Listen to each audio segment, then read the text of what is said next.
Hi, I'm Yariv. I run the corporate marketing group at Comverse. Comverse is a company that's been around for 3 decades now, innovating in the field of telecom, both in mobile and fixed and cable.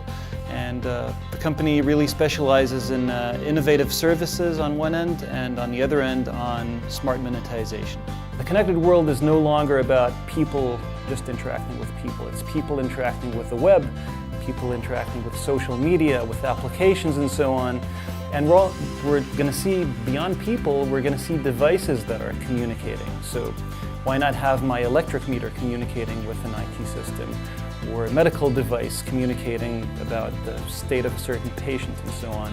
So we're going to see growth in the number of connections from all sorts of what we call machine-to-machine verticals.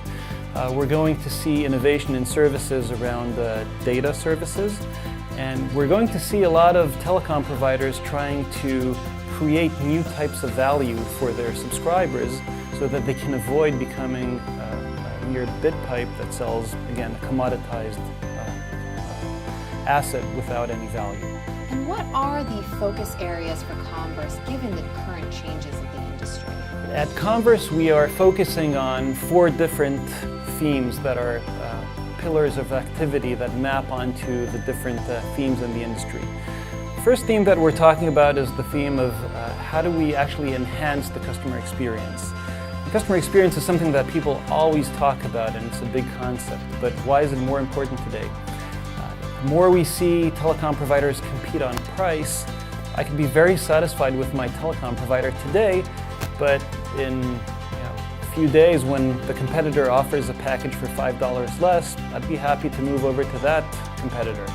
So how do you avoid retaining people just based on price? You have to start creating value. And a lot of the value is based on customer experience. How do I actually make my customer feel like I'm addressing his specific needs? It's not me, the provider, coming with offers, figuring out who wants them. It's me trying to segment individual subscribers and provide them with what they really would be interested in, value as a service. And the third item is actually monetizing it. So all of our customers are going to invest a lot of money in shifting to 4G networks. The question is, where's the ROI going to come from? And so far, many of our customers have addressed the data services as a kind of one-size-fits-all, or maybe 2 or 3 sizes fit all. Here's a gig of data, 2 gigs, do whatever you want, we don't care. There's a lot more sophisticated things that can be done in that area. You can work with third parties, content providers, application providers, create 2-sided business models on one end. You can create differentiated data packages based on what I personally value as a subscriber. So I might be willing to pay differently as a heavy user of streaming video, or differently as a heavy user of social media and so on.